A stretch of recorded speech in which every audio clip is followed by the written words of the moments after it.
I'll tell you who wants to bring Sharia law. The Canadian government wants to bring Sharia law. And this is not a joke. Why? Because Sharia law is simply the way Muslims do things. We practice Sharia law every time we go and pray. And we perform the ablution before praying. That's Sharia law. Every time we walk in the house and say, Assalamu alaikum, that's Sharia law. Every time we fast in the month of Ramadan, we pay our alms, we go for pilgrimage, it's all Sharia law. All of Islam is Sharia law. What every Muslim does is Sharia law. But I know what people are talking about. They're talking about certain sections of the penal code where a limb might be cut, a person might be flogged or striped for committing a certain act. So I'm here to tell you that those penal codes are not even implemented in most countries that say they have Sharia law. And no Muslim has any intention of bringing that here. And what I said about the Canadian government wanted the Muslims to be able to regulate their own issues of marriage and divorce and set up systems of mediation and arbitration to solve their problems amongst themselves through Sharia law, so that it's not a burden on the court system, which is already so bogged down.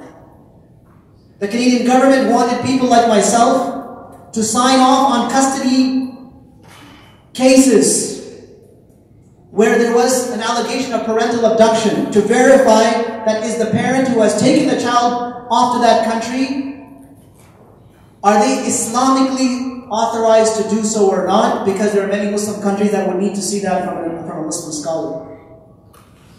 That's what Sharia law means. And the government told us that we would like you to have this system and we would like to work on these initiatives with you. It's unfair that a scare is created over everything and anything to do with Islam. Essentials of Islamic Family Life, a course textbook by Mufti Asim A. Rashid. Roles, duties, and obligations of the husband. Duty, caring for her deen, religion, and prompting her to fulfill her religious obligations. Duty, being protective of her honor and chastity.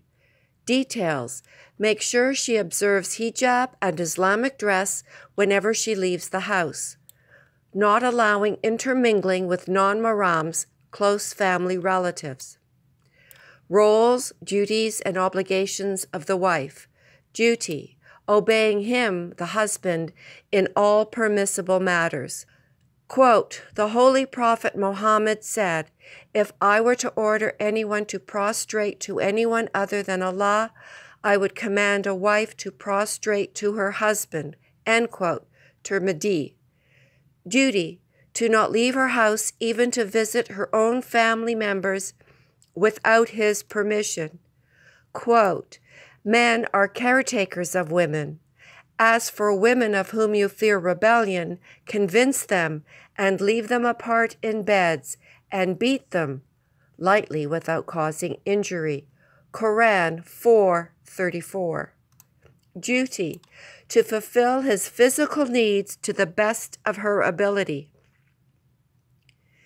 Details, a woman should not refuse intercourse with her husband without a valid reason.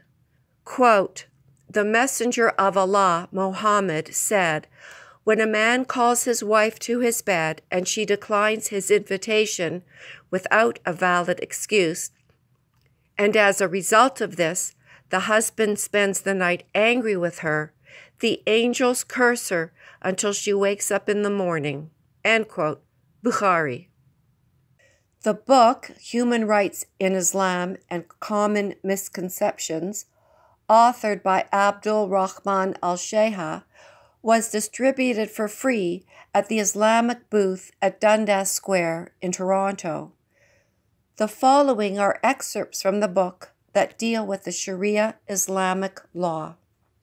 Quote, the non-Muslim residents of an Islamic state are required to pay a minimal tax called jizya. As for the previously married male or female who commit adultery, the punishment applied to them is stoning to death. If the robber kills and seizes the money, the punishment may be killing and crucifixion. If he takes money and threatens but does not kill or assault, the punishment may be amputation of his hand and leg. If he kills the victim but does not take his money, he may be executed as in murder. Allah set the penalty of cutting the hand as a penalty for theft. Islamic Sharia decrees execution for the person who apostatizes after accepting Islam as a way of life and rejects Islamic beliefs and laws. Islam sets the punishment of flogging for public intoxication and traffickers. Public flogging is the prescribed punishment for false accusation of fornication or adultery. A wife is required to obey the commands and instructions of her husband as long as these do not involve any act of disobedience to Allah's command and the Prophet's instructions.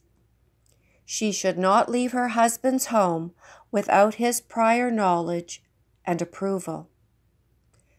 Slavery, 2 exceptions as legitimate sources of slaves. 1. War captives, or prisoners of lawfully declared wars by a Muslim ruler. And 2. An inherited slave born from 2 slave parents.